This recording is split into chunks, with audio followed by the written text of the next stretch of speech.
So let's look at another reaction that makes a 3-atom ring. In this case, though, the 3-atom ring is not a 3-carbon ring. It's a ring that has 1 oxygen and 2 carbons in it. This is called an epoxide. That name may ring a bell to you. This functional group is one of the components of epoxy resins. So these are glues that some of you may have used before. This is another addition reaction where if you could, it would be great to be able to just add some type of 1 atom of oxygen. Unfortunately, it's very difficult to get single atoms of oxygen. Oxygen tends to occur naturally as O2, and O2 does not react in this way. Epoxides are really, really useful because they are very, very reactive. This semester, you're not going to see any reactions of epoxides. That's something that will happen. Well, actually, no, we will see some reactions right near the end of the term when we're looking at Chapter 11. But in the meantime, let me just show you the reagents that you use in order to form an epoxide. We're not going to look at the mechanism. It's a little bit too complicated. But just if you start with a simple alkene like ethene, a very common reagent for making epoxides, and there are a lot of different ways of doing it. I'm only going to teach you one way to do it. A very common way of making epoxides is to use a peroxy acid. So a carboxylic acid would have a hydrogen right here bonded to this oxygen, but a peroxy acid actually has an OO bond, like a peroxide. This is where peroxy acid comes from.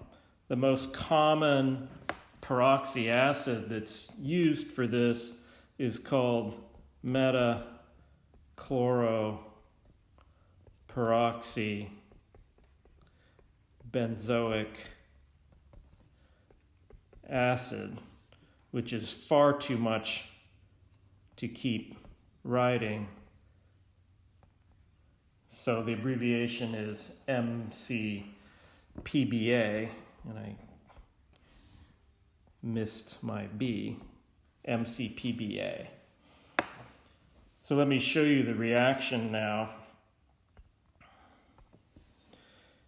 If you take an alkene and react it with MCPBA,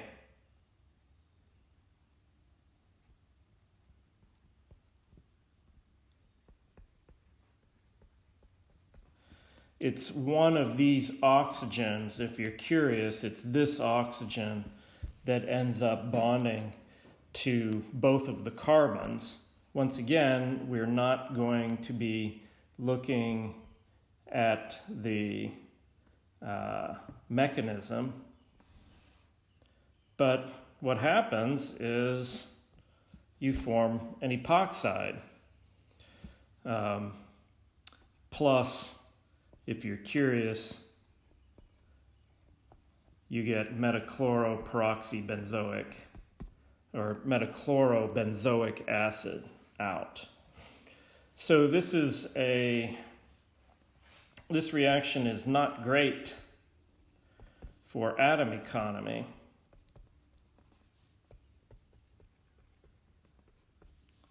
And there are better ways of making epoxides that do give better atom economy. Just to look at some more complicated alkenes, if I start with 2-butene and react it with MCPBA,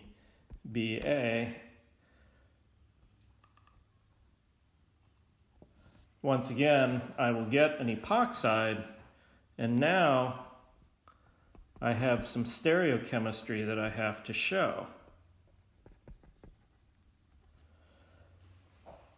The mechanism for this reaction is a concerted mechanism.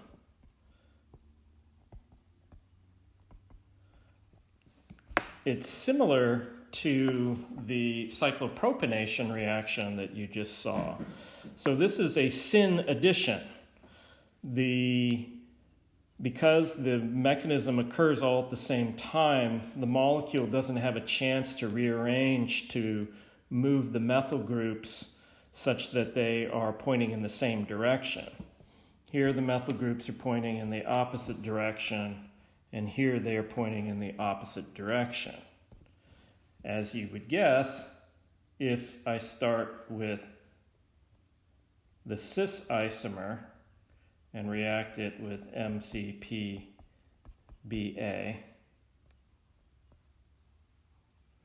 now the methyl groups will be pointing in the same direction.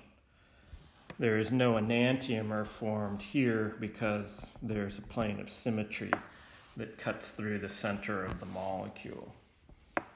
So this is a very useful reaction to make an epoxide.